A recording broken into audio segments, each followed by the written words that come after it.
Hello అండి, welcome to our channel mom's kitchen. ఈరోజు వీడియోలో క్యారెట్ చాలా హెల్దీ కదండి. మరి క్యారెట్తో చాలా టేస్టీగా లడ్డు ఎలా తయారు చేయాలో చూద్దామండి. దీనికోసం నేను 300 గ్రామ్ క్యారెట్ తీసుకున్నానండి. క్యారెట్ని శుభ్రంగా కడిగి తీసుకున్నాక ఇలా పీల్ తీసేసి రెండు వైపులా తొడిమలు కట్ చేసి తీసుకోవాలండి. ఈ లడ్డు కోసం ఫ్రెష్గా కొంచెం స్వీట్గా ఉన్న క్యారెట్ తీసుకుంటే టేస్ట్ బాగుంటుందండి. ఇప్పుడు ఈ క్యారెట్స్ని ఇలా హోల్స్ పెద్దగా ఉన్న వైపు తురిమి తీసుకోవాలండి.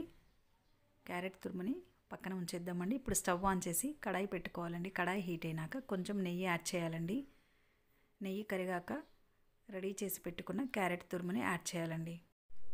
ఇప్పుడు మీడియం ఫ్లేమ్లో ఉంచి క్యారెట్ తురుముని నెయ్యిలో బాగా ఫ్రై చేసుకోవాలండి. క్యారెట్లోని తేమ పోయే వరకు, కొంచెం పచ్చివాసన కూడా ఉంటుంది కదండి, పచ్చివాసన పోయే వరకు ఒక 5 నిమిషాలు కలుపుతూనే ఫ్రై చేసుకోవాలండి. అడుగంటకుండా చూసుకుంటూ ఫ్రై చేసుకోవాలండి. క్యారెట్లోని తేమ పోయాక ఇలా కొంచెం దగ్గరగా అవుతుందండి. ఇప్పుడు దీనిలోనే కొబ్బరి తురుమును యాడ్ చేయాలండి. నేను పచ్చి కొబ్బరి తురుము యాడ్ చేస్తున్నానండి. కావాలంటే ఎండు కొబ్బరి తురుము అయినా యాడ్ చేసుకోవచ్చండి. క్యారెట్తో పాటు ఈ కొబ్బరి తురుము కూడా నెయ్యిలో ఒక 5 నిమిషాలు ఫ్రై చేసుకోవాలండి. క్యారెట్ తురుము, కొబ్బరి తురుము మంచిగా వేయించాక ఇప్పుడు పాలు యాడ్ చేయాలండి. కప్పు కొలతలతో తీసుకుంటే 1 కప్పు క్యారెట్ తురుముకి 2 కప్పులు పాలు యాడ్ చేయాలండి. లేకపోతే 1 కప్పు పాలు 1 కప్పు వాటర్ అయినా యాడ్ చేయవచ్చండి. పాలు యాడ్ చేశాక బాగా మిక్స్ చేయాలండి. పాలు మొత్తము క్యారెట్ తురుము పీల్చేసి క్యారెట్ తురుము దగ్గరగా అయ్యేంత వరకు లో ఫ్లేమ్లోనే కలుపుతూ ఉడికించాలండి. ఇలా దగ్గరగా అయ్యాక బెల్లం యాడ్ చేయాలండి. 1 కప్పు క్యారెట్కి 1/2 కప్పు బెల్లం యాడ్ చేయాలండి. ఇలా కలుపుతూ ఉంటే బెల్లం ఉండలుగా లేకుండా త్వరగా కరిగిపోతుందండి. బెల్లము కరిగిపోయి పాకం స్టేజ్కి వచ్చి ఇలా దగ్గరగా అయ్యేంత వరకు ఉడికించాలండి. ఇప్పుడు దీనిలో ఇలా దంచిన యాలకులనైనా సరే, యాలకుల పొడి అయినా యాడ్ చేసి బాగా మిక్స్ చేయాలండి. పాలు, బెల్లం పాకం క్యారెట్ తురుముకు పట్టేసి కడాయికి అంటుకోకుండా ఉండేంత వరకు ఇలా కలుపుతూనే ఉండాలండి.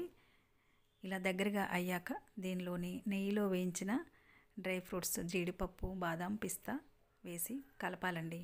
ఇప్పుడు స్టవ్ ఆపేసి ఈ క్యారెట్ మిక్స్ చల్లారడానికి కొంచెం సేపు పక్కన ఉంచేద్దామండి.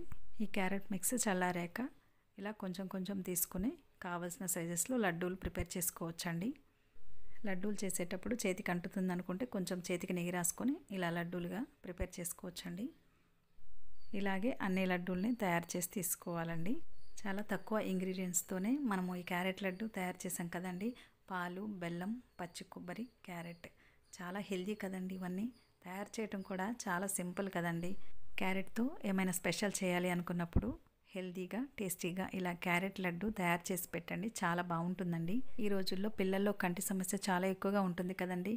కాబట్టి విటమిన్ ఏ, ఫైబర్ చాలా ఎక్కువగా ఉండే ఈ క్యారెట్ని రెగ్యులర్గా కాకుండా డిఫరెంట్గా, ఇంకా చాలా టేస్టీగా, హెల్దీగా ఇలా క్యారెట్ లడ్డు ప్రిపేర్ చేసి పెట్టండి. చాలా ఇష్టంగా తింటారండి. ఈ క్యారెట్ లడ్డు బయట ఉంచితే 2 డేస్ వరకు నిల్వ ఉంటాయండి. లేదా ఫ్రిడ్జ్లో ఉంచితే 1 వీక్ వరకు నిల్వ ఉంటాయండి. మీరు కూడా ఒకసారి ఈ క్యారెట్ లడ్డు ట్రై చేసి టేస్ట్ చూడండి. మీకు ఎలా అనిపించిందో మీ ఫీడ్బ్యాక్ని కామెంట్స్ రూపంలో తెలియచేయటం మాత్రం మర్చిపోకండి. ఈ రెసిపీ మీకు నచ్చినట్లయితే లైక్ చేయండి, షేర్ చేయండి, సబ్స్క్రైబ్ చేసుకోవడం మాత్రం మర్చిపోకండి. ఈ వీడియో ఫస్ట్ టైం చూస్తున్నట్లయితే please subscribe my channel mom's kitchen. Thank you for watching.